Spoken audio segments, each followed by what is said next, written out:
આણંદ જિલ્લામાં જિલ્લા ચૂંટણી અધિકારી પ્રવીણ ચૌધરીના માર્ગદર્શન નીચે મતદાર યાદીની ખાસ સઘન સુધારણા ઝુંબેશનો પ્રારંભ કરવામાં આવ્યો। આગામી 4 ડિસેમ્બર સુધી એટલે કે 1 મહિના સુધી ડોર ટુ ડોર મતદાર યાદી સુધારણાની કામગીરી હાથ ધરી મતદારોને ફોર્મનું વિતરણ કરવામાં આવશે। જે અન્વયે આજથી સમગ્ર જિલ્લામાં બૂથ લેવલ ઓફિસરો ઘરે ઘરે જઈને મતદારોને સમજાવી મતદાર ગણતરી ફોર્મના વિતરણની કામગીરીની શરૂઆત કરવામાં આવી છે। આણંદ જિલ્લાની તમામ 7 વિધાનસભામાં મતદાર વિભાગના BLO દ્વારા તેમને આપવામાં આવેલ વિસ્તારોમાં ઘરે ઘરે જઈને એન્યુમરેશન ફોર્મનું નાગરિકોને સમજાવટ સાથે વિતરણ કરવામાં આવી રહ્યું છે।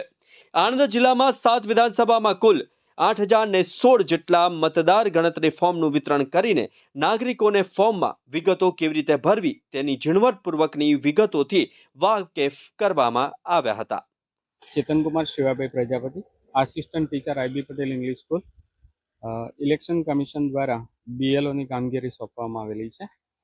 તે અંતર્ગત 2002ની અને 2025ની મતદાર યાદી સુધારણા કાર્યક્રમ શરૂ છે। જે અંતર્ગત ફોર્મ વિતરણ કરી અને એમની માહિતી એકઠી કરી રહ્યા છે, જેથી કરી અને આવનારા સમયમાં કોઈ મતદાર પોતાના મત અધિકારથી વંચિત ના રહી જાય અને જે લોકોની ડેથ કે મૃત્યુ થઈ છે તે લોકોની મતદાર યાદીમાંથી નામ કમી કરી શકાય। તે અંતર્ગત ઇલેક્શન કમિશન દ્વારા પ્રક્રિયા શરૂ કરવામાં આવેલી છે।